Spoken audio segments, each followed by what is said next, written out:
Hello friends, Siragadikka ஆசை அடுத்த வர எபிசோடில் என்ன நடக்கலாம் அப்படிங்கிறத பற்றி பார்க்கலாம். ஸ்டோரியை ரொம்ப இன்ட்ரெஸ்டிங்காக எமோஷனலாக கொண்டு போய்கிட்டு இருக்காங்க. கூட்டு குடும்பத்தில் நடக்கிற பிரச்சனையெல்லாம் ரொம்ப யதார்த்தமாக காட்டுறாங்க. முத்து மீனாவோட நடிப்பு ரொம்பவுமே சூப்பராக பார்த்து ரசிக்கிற மாதிரி தான் இருந்துகிட்டு இருக்கு.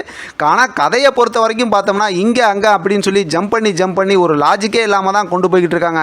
கொஞ்ச நாள் பார்த்தோம் அப்படின்னா சிட்டியோட கதையும், ஒரு பக்கத்து பார்த்தா சிந்தாமணியோட கதை, அப்புறம் விஜயாவோட கதை, அதுக்கப்புறம் பார்த்தா அந்த ஜீவா திருட்டு நகை கதை, அதுக்கப்புறம் மறுபடியும் ரோகிணியோட கதை, மறுபடியும் இப்படின்னு சொல்லிட்டு மாற்றி இதுக்கடையில் பார்த்தோம் அப்படின்னா நீத்து அவங்க சம்மந்தமாக ஒரு கதை அப்படின்னு சொல்லிட்டு எல்லா கதையும் கொஞ்சம் கொஞ்சமாக மாற்றி கொண்டு வரதுனால கொஞ்சம் ஒரு சில இடத்துல போரிங்காக இருக்க மாதிரி தான் இருக்குது. இப்போ குறிப்பாக ஒரு 2-3 வாரமாக பார்த்தா அருண் போலீஸ் விஷயமாக இருக்க கதையை தொடர்ந்து காட்டிக்கிட்டே இருக்காங்க. முத்துவுக்கும் அருண் போலீஸுக்கும் ஆவாத மாதிரியும், சீதா வந்து ரொம்ப விரும்புகிற மாதிரியும், மீனா எப்படியாவது அவங்க கல்யாணத்தை நடத்தி வைக்கணுங்கிற மாதிரி தான் இப்போ கதையை கொண்டு போகிறாங்க. லாஸ்ட் எபிசோடில் பார்த்தோம்னா ஒரு கட்டத்தில் எங்களுக்கு ரிஜிஸ்டர் மேரேஜ் பண்ணி வைக்கிறதே நீங்கள் தான் அப்படின்னு சொல்லிட்டாங்க.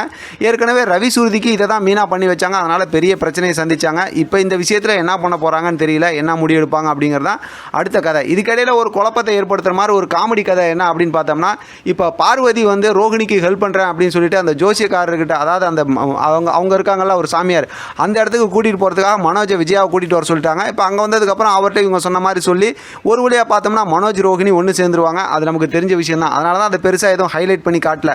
ஆனால் அடுத்து என்ன பிரச்சனைகளை விஜயா மாட்ட போகிறாங்க அப்படிங்கிறத சூப்பராக இன்றைக்கான எபிசோட் லாஸ்ட்டில் சூப்பராக ஒரு ப்ரோமோ காட்டிட்டாங்க.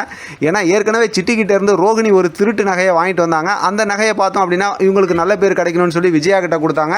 அது ஓல்டு ஃபேஷன் அப்படின்னு சொல்லி விஜயாவும் அப்படியே வாங்கி வச்சு ரொம்ப சந்தோஷப்பட்டாங்க. சிந்தாமணி வந்து அவங்களோட பர்த்டே பார்ட்டிக்கு வர சொல்லி இன்வைட் பண்ணியிருந்தாங்க. வரேன் அப்படிங்கிற மாதிரி தான் இவங்க சொல்லியிருந்தாங்க. இப்போ அந்த பர்த்டே பார்ட்டியில் எல்லாரும் சந்தோஷமாக அங்கே இருக்கிறாங்க. சிந்தாமணி இருக்காங்க. சிந்தாமணியோட ஃப்ரெண்டு வந்து இப்போ விஜயாவோட கழுத்தில் இருக்க அந்த நகையை பார்த்துட்டு இது என்னோட நகை மாதிரி இருக்குது அப்படின்னு சொல்லும்போது விஜயா வந்து அது ஆமாம் என்னோட நகை அப்படி இப்படிங்கிற மாதிரிலாம் சொல்லும்போது ஏன் நகை தான் திருட்டு போயிடுச்சு அப்படின்னு சொல்லிட்டு அவங்க பேர் அதில் இருக்கும் அப்படிங்கிற மாதிரி அவங்க சொல்லிட்டாங்க. சாந்தினி அந்த மாதிரி இருக்கும், இப்போ உள்ள திருப்பி பாருங்கள் அவங்க பேர்லாம் இருக்குன்னு. இப்போ இதை கேட்டதுமே பார்த்தா பார்வதிக்கும் பெரிய அதிர்ச்சி, இந்த பக்கத்து பார்த்தா விஜயாவுக்கும் பெரிய அதிர்ச்சி. ஒருவேளை இந்த பிரச்சனையில் மாட்டிக்கிட்டு இவங்க ஜெயிலில் அப்படி இப்படின்னு போவாங்களா, இல்லை அங்கேயே அந்த நகையெல்லாம் கழட்டி கொடுத்துட்டு வந்துருவாங்களா அப்படிங்கிறது தெரியல. ஆனால் அடுத்து ஏதோ பெரிய பிரச்சனையில் மாட்ட போகிறாங்க. இந்த ஒரு அவமானத்தை தாங்க முடியாமல் வந்து நேராக யார் நகை கொடுத்தா, ரோகிணி தானே, அதனால் ரோகிணி வந்து லெஃப்ட் அண்ட் ரைட் வாங்க போகிறாங்க. அதனால் இது ஒரு பக்கத்து ஒரு ஸ்டோரி ஓடும்.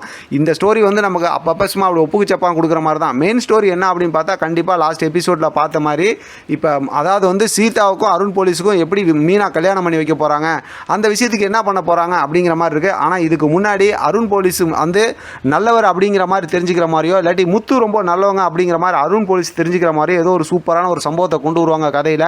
வெயிட் பண்ணி பார்க்கலாம். அது சம்மந்தமாக நம்ம தொடர்ந்து பேசலாம். இதை பற்றின உங்களோட கருத்து கமெண்ட் பாக்ஸில் தெரியப்படுத்துங்க. தொடர்ந்து ஆதரவு கொடுங்க. தேங்க்யூ ஃப்ரெண்ட், தேங்க்ஸ் ஃபார் வாட்சிங்.